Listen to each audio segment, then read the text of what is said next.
ہمارے چوتھے امام سید الساجدین حضرت زین العابدین علیہ السلام نے مالک کی بارگاہ میں دعا نمبر 8 کے ضمن میں بیان فرمایا اللہم انی اعوذ بک من ہیجان الحرص وصولۃ الغضب۔ میں گزارش کروں گا ایک مرتبہ اس دعا کا ترجمہ پڑھیے۔ 40 سے زیادہ اخلاقی بیماریوں کے بارے میں امام سجاد نے مالک کی بارگاہ میں دعا طلب کی ہے۔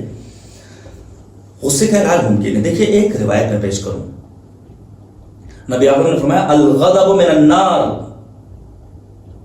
غصہ آگ ہے۔ فرض کیجئے مثال میں مناقشہ نہیں، ابھی ہمارے اسی اسٹوڈیو میں آگ لگ جائے، ہم کیا کریں گے؟ سب سے پہلے پانی کی تلاش میں جائیں گے۔ پیغمبر اعظم نے فرمایا کہ جب کبھی بے تکا غصہ آئے تو سب سے پہلے پانی کی تلاش میں جاؤ، وضو کرو تاکہ تمہارا غصہ تم سے دور ہو جائے۔ میں روایت پیش کروں۔ روایت کہتی ہے رسول اعظم کی سیرت کو بیان کرتے ہوئے، اور پیغمبر کی ہی یہ حدیث ہے اذا غضب احدکم فلیتوضا ولیغتسل فإن الغضب من النار، جب تم میں سے کسی کو غصہ آئے تو وضو کرے، غسل کرے، کیونکہ غصہ آگ ہے، اور آگ خاموش کرنے کو، ٹھنڈا کرنے کا ایک ذریعہ پانی ہے۔ فرض کیجئے پانی بھی نہ ملے تو انسان کیا کرے گا؟ انسان مٹی کی تلاش میں جائے گا۔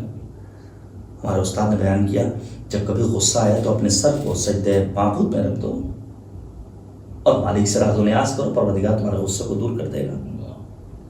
اگر پانی بھی نہ ملے تو انسان کیا کرے گا؟ راہ فرار اختیار کرے گا۔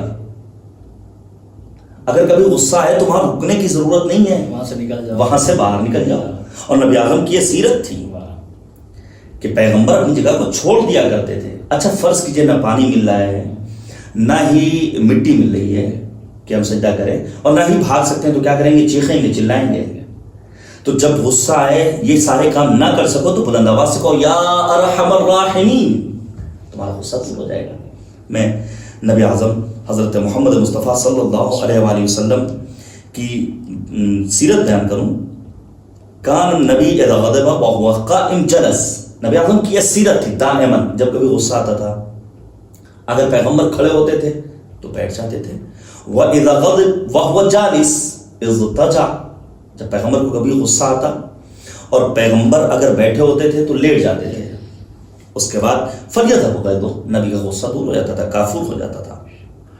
اسی طرح غصے کے وقت سجدے میں جانا، اعوذ باللہ من الشیطان الرجیم کہنا، لا حول ولا قوت الا باللہ العلی العظیم کہنا، اور پھر اگر واقعی میں انسان اپنے غصے پہ کنٹرول کرنا چاہتا ہے تو سب سے اہم چیز یہ ہے کہ انسان معاف کرنے کا جذبہ پیدا کر لے۔ عفو درگزشت، اس سے بڑی کوئی چیز نہیں ہے۔ ہمارے چوتھے امام حضرت امام سجاد علیہ السلام کی سیرت کا آپ مطالعہ کریں۔ مدینہ کا گورنر، بدتمیزی کرنے والا، لیکن کس طرح حلم کا مظاہرہ کیا، تبھی تو امام سجاد نے فرمایا علامات المؤمن خمس، مومن کی 5 علامتیں، ان میں ایک علامت کیا ہے؟ الحلم عند الغضب، غصے کے موقع پر انسان حلم، بردباری کا مظاہرہ کرے۔ مولا کائنات نے کیا فرمایا تھا؟ شیعتنا، ہمارا شیعہ کون ہے؟ المتحابون فی مودتنا، جو ہماری مودت کی راہ میں ایک دوسرے سے محبت کرنے والا ہوگا۔ یقین جانیے جس دن ہم نفرتوں کو ختم کر دیں، بے جا بے تکے غصے کو ختم کر دیں، ہمارا سماج جنت نشان ہو جائے گا۔ کیوں ہم اپنے غصے کا اظہار اپنوں کے درمیان کرتے ہیں؟ گھر کے حدود میں، انجمنوں میں، کیوں علماء میں اختلافات دیکھتے ہیں؟ کیوں نہیں ہم سب مل کر مشت محکم بن جاتے ہیں ظالم طاقتوں کے لیے، آل سعود کے لیے، آل خلیفہ کے لیے، داعشیوں کے لیے، امریکہ اور اسرائیل کے لیے؟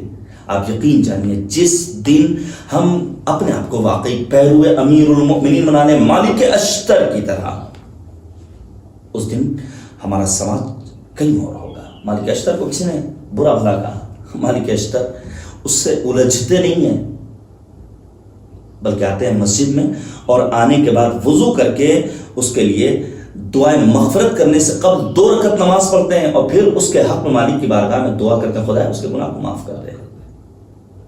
تو ہمیں بے تکے غصے سے اپنے آپ کو بچانا ہے، غصے کے اسباب تلاش کرنے ہیں، ہمیں اپنے آپ کو حلیم بنانا ہے، اور جب ہم واقعی معنی میں اپنے آپ کو حلیم بنا لیں گے تو خدا کی رحمتیں بھی ہمارے شامل حال ہوں گی، اور اہل بیت طاہرین علیہم الصلوۃ والسلام کی عنایتیں بھی ہمارے شامل حال ہوں گی۔